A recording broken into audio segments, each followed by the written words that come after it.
He moves through the death and decay of the void. He doesn't remember his name. Everything's a blur. He feels pain in his stomach, in his arms, in his veins. He needs to find one of those flowers. The nectar, the sweet serum that gives strength. Strength for what? He remembers. The killers. Experimenting on them. Why? Why was he experimenting on them? He doesn't remember. He caused a lot of suffering, but he doesn't feel remorse. He doesn't even know if he should feel remorse. He doesn't feel anything but an ache in the pit of his stomach for power. He has flashes of the doctor, his screams, his agony, turning the tables on him, experimenting on him like he had done with so many others. Where? Not here. Somewhere else. Another world. All of these survivors, marooned from other worlds. How does he know this? He doesn't remember. He remembers the experiments. What was he trying to understand? The nectar? The serum? The right dose? The right dose. To use without hurting himself. Too late. He feels the hunger. Not for food or drink, not for talk or fun. For a flower, a single flower, for serum. He knows the entity is watching him. He knows it, feels it inside his bones. He doesn't want to be snatched for another trial, to suffer or cause suffering. And to what end? The great horrible mystery of it all. He wants to understand this place. He does. But he senses that to know, to really know, would drive him mad. Madness, that's what this place is. The embodiment of madness. He doesn't want to be pulled into another trial. He wants to return home. He must return home. That's why he was studying the serum. It gave him insight. Insight to what? He doesn't remember. Home. He doesn't even remember where home is. He only remembers the void. Hundreds, maybe thousands of discarded survivors. Not dead, not alive, something else. Alive but dead inside. Burnt, emotionless, useless to the entity. He remembers rising from the void, finding a flower. Had this flower been his salvation? Had the flower been his way out? He falls to his knees and shouts at the abyss, and the abyss answers with silence. The silence is so deafening it hurts. He buckles over, climbs to his knees. He needs serum. He's lost. He doesn't know where he is. He sees things like tentacles reaching out for him from the fog, and he knows they're not real. None of it is. He's losing his mind if he hasn't lost it already. His eyes play tricks on him. He sees giant, nameless creatures looming over him. Doesn't matter. They're not real. None of it is. His hunger confuses him, oppresses him. He'd do anything for that feeling again. Anything. Even return to the trials. He would. He'd rip survivors and killers apart, limb from limb, for that feeling again.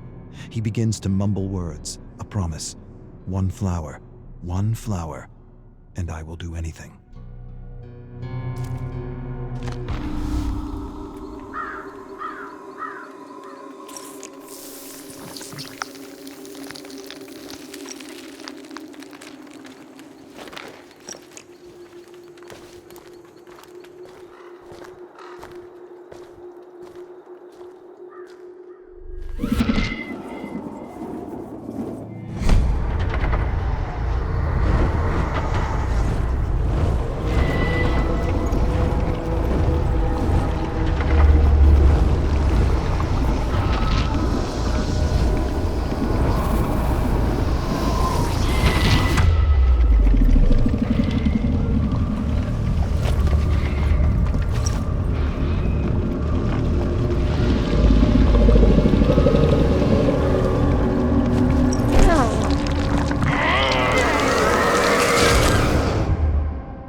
Claudette is 7 years old and feels alone, very alone. Yes, her parents love her. Yes, they want the world for her, but the world doesn't want her. Or at least that's what Claudette believes. She just wants to fit in. Fit in at school, fit in with her cousins, fit in with her teammates on the soccer pitch. But fitting in isn't as simple as being like others. She's different, and she knows it. She feels slow, unresponsive, not quick enough to understand her teacher or keep up with her class. The librarian calls her addle-minded. When she talks, she stutters. Sometimes she loses her breath and has trouble recognizing when she's talking too loudly. But most of all, her teacher embarrasses her. Says she's in the clouds, always in the clouds. Get out of the clouds, Claudette. But she can't help it. She's exploring massive gardens and colorful bugs on strange new worlds. Claudette feels things more than others, much more. Like the shame of not being invited to any birthday parties. Not one party. Every day her parents ask her who she played with at lunch, and every day she lowers her chin and tells them that she doesn't want to talk. Her parents ask her teacher, and her teacher tells them she likes to play alone. Not so much play, more like collect and observe things, flowers, weeds, beetles, worms, rocks. Some kids are just loners. Every day her parents ask her about her friends, and every day the shame returns. They want her to have friends. More than that, they want a list of names for her birthday.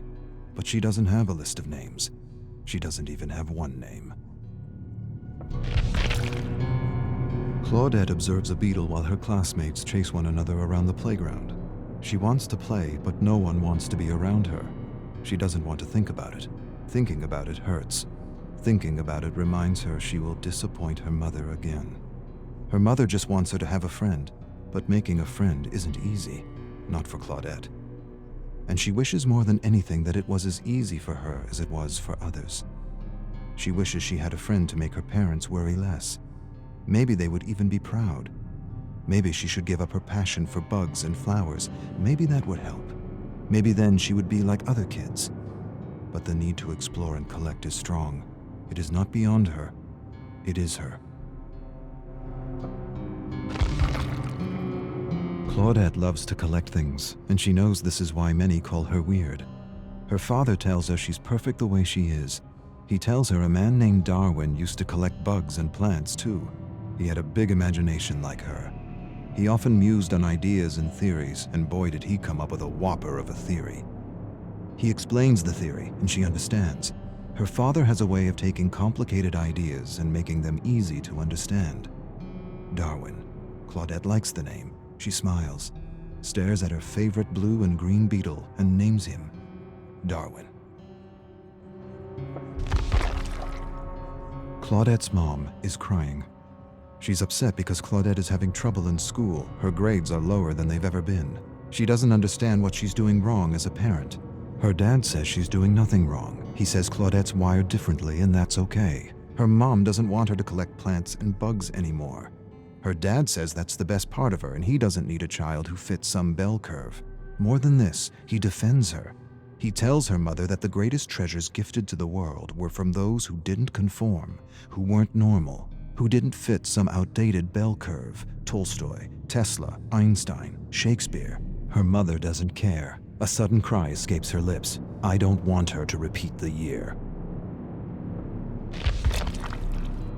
Claudette hides under the covers pretending to be asleep, pretending she can't hear the yelling. Her mother wants her to get special help, but her father doesn't want to alienate her. He's right. Claudette doesn't want the other kids to know she needs special help. They'll laugh at her. She'll figure things out. She promises she will. Her new substitute teacher, Mrs. Cahill, is helping her. A lot more than the other teacher who always said she was in the clouds.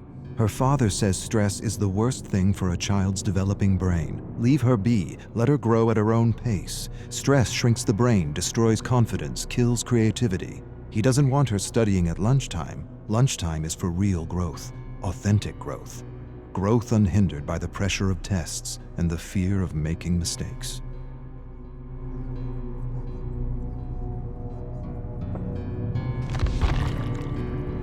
Claudette's mother is happy because her grades are improving. A single teacher can make a difference, can make all the difference, especially this teacher. Mrs. Cahill. Other kids call her strange and weird, but Mrs. Cahill isn't weird. She just gets it. She understands because she had a tough time learning when she was a student. This is why she makes an extra effort to help Claudette, to help her understand what she is explaining in class without alienating her. Claudette is happy because her new teacher is helping her, really helping her. She's learning new things every day. More than facts and vocabulary, she's learning how to learn. Or rather, she's learning how she learns, and that is the key. But her teacher is doing something else. Her teacher is talking to her. She's talking to her about her issue and how her issue is really a blessing in disguise if she can just learn how to succeed in a system that favors one type of smart at the expense of all the others. A system that frowns on taking chances or making mistakes, when making mistakes and taking chances is what is needed for learning, for true learning. Her teacher tells her that she has passion, and passion is everything. Claudette knows she's not like other kids and she doesn't have to be. Things like bell curves and ideal student don't apply to her, and that's okay. The ideal mold is a prison for those wired differently, and her teacher has set her free. Her grades are getting better and a test is coming. She writes, visualizes, and imagines everything she needs to remember, and somehow this works. The right teacher at the right time can make all the difference. Her parents are proud, very proud, but still her mother wishes she had friends. Still her mother wishes she liked what other girls liked. Her parents argue in another room about what to get for her birthday. Her mother wants to buy a new doll. Her father thinks she'd like something more related to bugs, plants, and bacteria. The suggestion upsets her mother. Her father defends her. See her for who she is and not who you want her to be. Her mother goes silent. She suddenly releases a cry and says she doesn't want her to be bullied like she was bullied throughout school. Claudette's eyes go wide. For the first time in her life, she realizes her mother's wired differently too. Claudette will be 8 years old tomorrow. She should be eager. She should be excited. She should be counting the hours, minutes, seconds. Instead, she is none of these. She dreads the moment she will have to open her gift. Every year it's the same. Dolls, crafts, jewelry. Nothing that means anything to her. Maybe this year she'll smile and pretend she didn't want a magnifying glass or a collection of stones or a set of books on botany. Maybe, to make things easier, she'll pretend. Maybe that'll make her mother less scared for her. Seeing her happy about her grades felt good. Real good.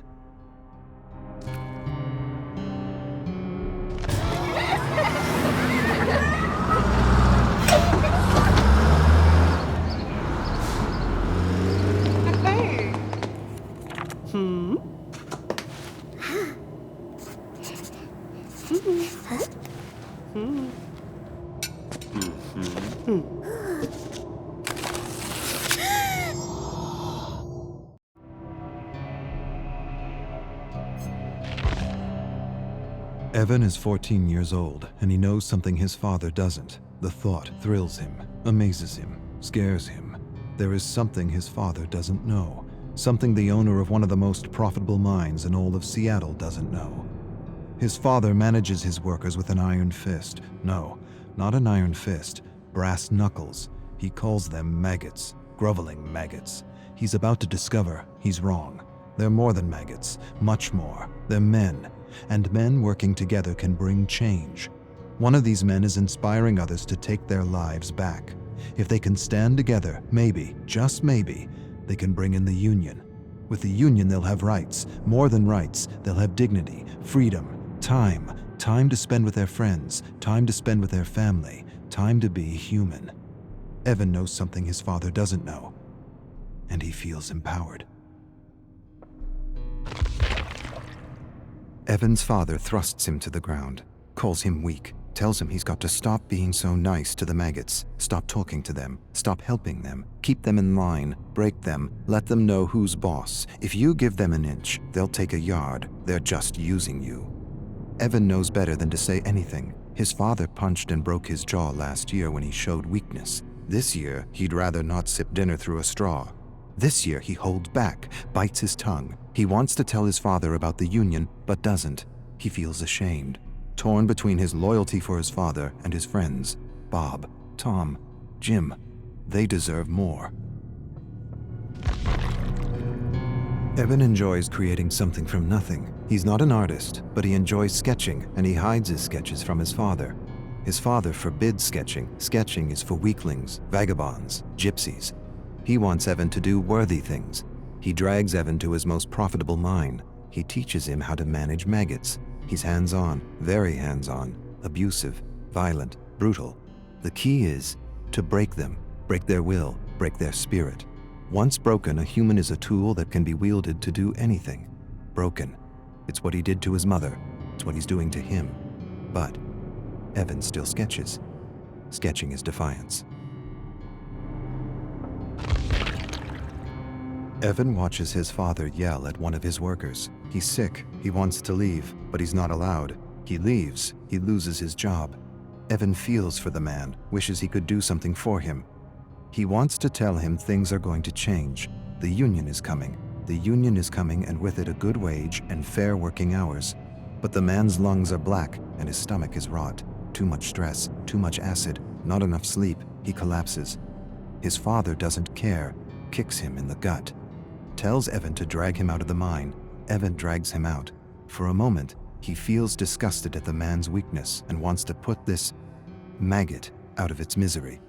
He's becoming his father, and he's not sure if that's a bad thing. Evan's father forces him to set a bear trap in a dark forest. His father's obsessed with hunting bears, always has been, always will be. He tells him the story, always the same story. He doesn't want to hear it, but he will. His father was hunting with his brother when they ran into a grizzly bear. The bear tore his uncle's arm off and bit into his head. Evan's father jumped on the grizzly's back, stabbed the bear endlessly, killed the bear, ripped open its stomach to retrieve his brother's head, carried his brother's mutilated body 10 miles to their family estate. This time it's 10 miles, last time it was 5, his father grins. The story is changing with every telling. Sometimes Evan wonders if there even was a bear. Evan's inspired in a way he's never been before. Furiously, he sketches his father in a bear suit killing his uncle. He never met his uncle, but he's seen pictures. His uncle was a philanthropist, a bleeding heart, disloyal. He would have run the business into the ground with proper wages and all that socialist crap. That's why he had to go. Evan doesn't have proof, but he knows.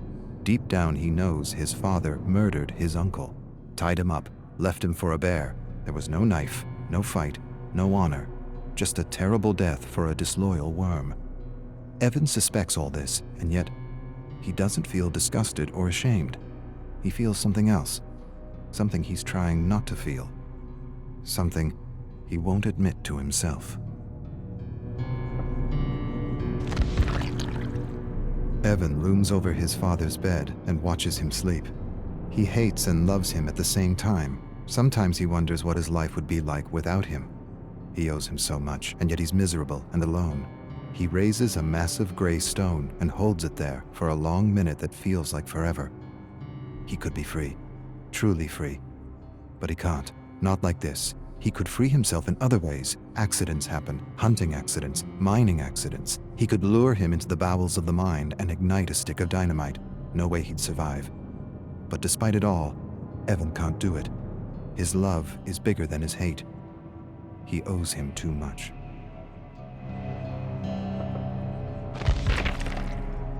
Evan sketches his father in a bear suit drowning his mother. He never believed his father's story. Something didn't feel right. His eyes, his grin, his lack of empathy. She was pulled into a current and never seen again. His mother, she was beautiful. Blonde hair, blue eyes, fun, full of compassion. His opposite. She didn't just go out to swim one morning and never come back. She was getting in his way, and no one gets in his way. Not even family. Especially not family. Obedience or death. Evan's tired of obedience. Yes, he's loyal to his father, but he's also loyal to his friends. They talk to him, encourage him, think he's a great artist. He has friends. He's never really had a friend. His father wouldn't allow it. Waste of time. They're using you. Yes, he's loyal to his father, but he's also loyal to his friends. They deserve better. Evan's father stares at him across the dinner table. He knows. Maybe he doesn't know, but he senses something's amiss. He has that look in his eye, that look that tells Evan he's in for it. He chews on a fatty piece of rabbit and hopes his father doesn't say anything. He should have known better than to keep something from him. His father knows. He always knows. Last year, Evan lost his cool on a man who said something about his mother. He almost beat the man to death with a 2x4 while his father watched and laughed. The authorities pulled Evan away. He smiled at Evan and knew what he wouldn't admit to himself. He enjoyed beating on that man, not because of the insult, not because he felt threatened, but because he felt powerful. His father smiled. Apple doesn't fall far from the tree, eh? Evan finds his sketches torn to bits. He puts the pieces together, all of them accounted for, except one. He doesn't have the picture of his drowning mother. His father enters his room. Despair and dread overwhelm him. He waits for a blow that never comes. Instead, his father tells him he has instinct, and instinct is everything. He tells him he inherited his instinct from his side of the family, the same instinct that told him Evan was keeping something from him. Don't pretend, I know. A few of your maggot friends sold you out for a few dollars. Evan starts but doesn't say anything. Can't say anything. The words are caught in his throat. He apologizes. His father says nothing, walks away. Evan follows him to his bedroom where he sees the picture of his dying mother, framed above the bed. His father tells Evan he will learn a lesson tomorrow, one he hopes he understands. Evan stares at his father and feels hate. Hate for the maggots who betrayed him, and for his father, respect. No, not respect. Admiration.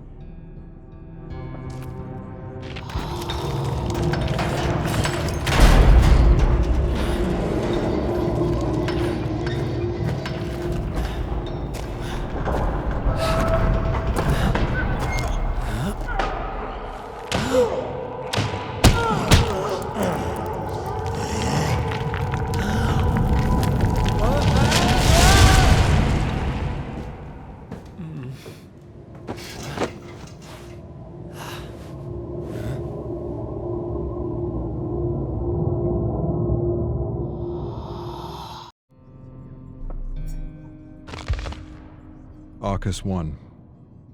I would start at the beginning, but I don't know when that was or how long ago I was banished to this prison. What I know is I've been observing and studying the inner workings of this entity that had once been, well, an obsession. How ironic that I should be sentenced to live out the rest of my days in the very thing I sought to destroy. An obsession turned prison. As all obsessions are, I suppose. Arcus 54. The atmosphere of the realms is dark and grim, to say the least, but also ever-changing. I've already remarked that the atmosphere is misty, even foggy at times, and that this fog feels alive. It seems to contain swirls and streams of memories or imprints of beings from multiple terror worlds. It is as if the entity absorbs all the psychic energy and thoughts of beings it snatches as it journeys through the endless cosmos. I've used the Orus to study the black fog and have come to 3 observations that will prove invaluable to finding a way home. First, the fog is rich in auric particles, leading me to believe this dimension is more conscious than it is material. Second, I should be able to manifest anything I am able to pull from rifts in the fog, using techniques passed down from my family. Third, the entity is far more ancient than we ever suspected back home, and most of our theories and conjectures were wrong. The rich presence of auric particles in cells suggest it is one of the original ones, and ancient. Arcus 142. The entity is the cosmic embodiment of evil. Back home, we witnessed how its very presence turns worlds inside out, how it seems to remove or extinguish any sense of empathy or compassion within communities, how it brings people to the brink of madness and, well, pushes them in. Now I understand. It does all this in order to rip victims from their lives and have them play out an endless trial of terror that it presumably needs for its own survival. And there, perhaps, lies the key to its destruction, if an ancient can be destroyed at all. End the trials. Destroy its ability to sap dark nectar from victims like a cruel parasite feeding from a flower. At least the Archives affords me a better understanding of the entity, why it moves from universe to universe, picking victims off and devouring worlds as though at a cosmic buffet. What I have yet to conclude is whether it is attracted to worlds that are brimming with darkness and madness. or if it is in fact the catalyst of such darkness and madness. Arcus, 557. All planes of existence are a unique mix of conscious auric particles and material particles. The entity is almost certainly pure consciousness. The observable fact of existence is the material world responds to and changes with consciousness. Collective consciousness is the key. The body, the home, the trial, all of it is an expression of the entity's unconscious need for fear and terror. The distinct observation in the specimens chosen by the entity is that they all come from worlds that have failed to understand the metaphysical relationship between their thoughts and the world they live in. This is not by chance. It is, to my mind, self-preservation. Victims who know this truth and have honed their ability to manifest could be poisonous to the entity. This leads me to believe the entity is attracted to dark worlds because darkness and chaos are clear indicators that inhabitants have failed to connect the dots between the collective consciousness and the health of their world. The conclusion, then, might be that the entity feeds off ignorance. Arcus, 731. Hard to tell when one day ends and another begins. The tower and the library help me cope, but it's hard to forget the truth of my situation, even for a moment, knowing everything I have is a lie. I have access to anything I want, and yet I have nothing. The survivors continue to undergo the trials of the most brutal of killers. I continue to search the fog for the memories of those who found a way to escape. It sometimes feels like a futile search. But then again, I've got time on my hands. Lots of time.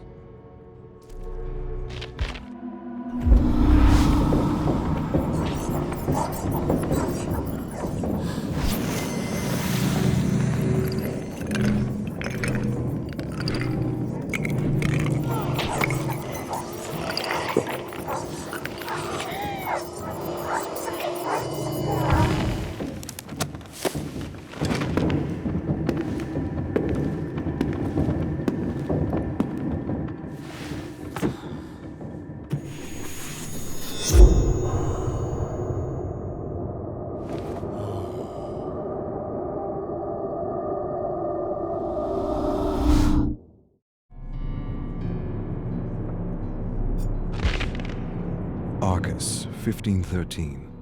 I have used the Orus to explore the memories of an unknown survivor who comes from a world where, from what I can gather, a cult for the entity exists. It's not a surprise, or the first time I've seen such a thing, but the memories suggest she was a detective of sorts trying to prevent a cult sacrifice before she was snatched for the trials. I'm not sure what happened to her, and we'll have to explore the fog to unravel more. Arcus, 1672. I have culled imprints of a killer I have yet to observe. My best guess, judging by the nature of the crimes, is this brute is from Terra Dark. She lured men with love, robbed them of their savings, and fed them to her pigs. Lovely, efficient, and resourceful. The impressions of the memory are as follows. He stands framed in the doorway with flowers, a stupid smile on his dumb face. He has no sense that his days are numbered. Lonely soul made the trip for a wife. He thinks he'll get everything for a ring, her land, her farm, her savings. Won't happen, won't go as planned, not as he planned anyway. It didn't for all the other lonely souls who answered her classified ad.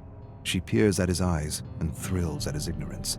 His long, dumb face, his false sense of superiority. He wrote her a poem. How sweet. She'll cram it down his throat when he's convulsing on the floor. She takes his poem and asks about his money. He has it with him, packed his savings in a bag, and made the journey for a new start. He'll get more than he bargained for, way more, to the bank with his money, to the pigs with him. Arcus, 4902. Life is not life in this prison, and death is not an escape. It is merely the start of a new trial, And most survivors are aware they are caught in something they will never understand. Why this is all happening is no longer obvious to me. The truth is, I don't know what to believe anymore. The entity is not what it is, or what I thought it was.